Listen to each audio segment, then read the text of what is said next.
আনন্দে আমার মন ভরে গেছে। মাওলানা মুফতি হানজালা তিনি সংসদে সরাসরি স্পিকারকে বলেছে কুখ্যাত কাদিয়ানীদেরকে রাষ্ট্রীয়ভাবে অমুসলিম ঘোষণা করা হোক। এই দাবিটা শুধু তার না, সকল আলেমদের দাবি, সকল মুসলমানের দাবি। যারা নবীকে অস্বীকার করে তারা কোনদিন মুসলমান থাকতে পারে না। এটা আইনের মাধ্যমে, এটা বাংলাদেশের পার্লামেন্ট থেকে ঘোষণা হবে, সেটা আমরা চাই।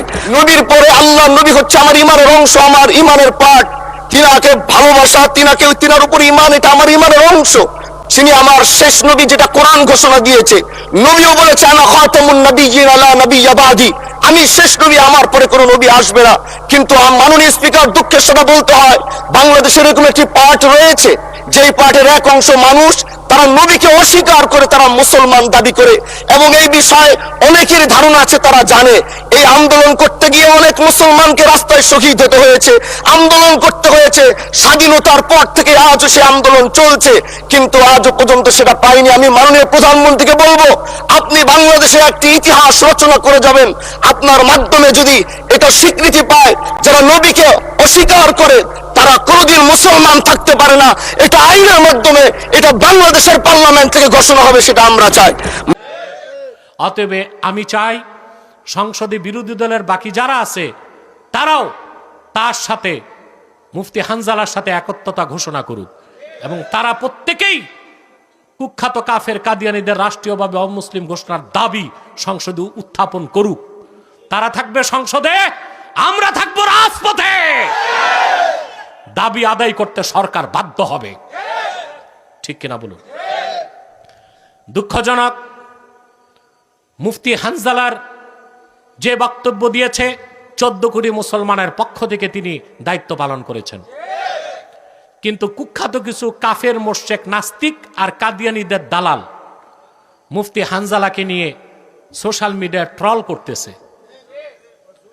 আপনারা কখনো এই ট্রলে অংশগ্রহণ করবেন না, বরং যারা ট্রল করবে তাদের উপর লানত বর্ষণ করবেন। দলমতের লোক আছেন, এখানে আছেন না? কেউ বিএনপি, কেউ জামাত, কেউ এনসিপি, আওয়ামী লীগও তো আছে। কেউ যদি বলেন আওয়ামী লীগ না, এটা মিথ্যা কথা। আছে। তা আমার কথা, দলীয় কেউ কওমি, কেউ আলিয়া, বহু রঙের লোক আছে। আমার কথা ভাই, মতভেদ আছে থাক, মৌলিক স্বার্থে আমরা এক থাকব। 3টা স্বার্থে আমরা এক হয়ে যাব। ইসলামের সুমহান স্বার্থ রক্ষায় আমরা ঐক্যবদ্ধ হয়ে যাব। পারবো? মুসলমানদের মৌলিক দাবিগুলো আদায়ে আমরা এক হয়ে যাব। পারবো? 3, বাংলাদেশের স্বাধীনতা রক্ষায় আমরা এক হয়ে যাব। পারবো তো? আমাদের এই 3টে স্বার্থের বিরুদ্ধে বাস কাজ করতেছে বাংলাদেশে 3টি অমুসলিম সম্প্রদায়। এর মধ্যে সবচেয়ে জঘন্য আর নিকৃষ্ট হচ্ছে কুখ্যাত কাদিয়ানী সম্প্রদায়। নিঃসন্দেহে তারা কাফের এবং অমুসলিম। তাদেরকে যারা কাফের বলবে না, তারাও কাফের, ঠিক কিনা? কারণ তারা আল্লাহর আখিরি নবী মুহাম্মদ সাল্লাল্লাহু আলাইহি সাল্লামকে আল্লাহর শেষ নবী হিসেবে বিশ্বাস করে না। সেজন্য তারা কি? তাদেরকে যারা কাফের বলবে না, তারা কি?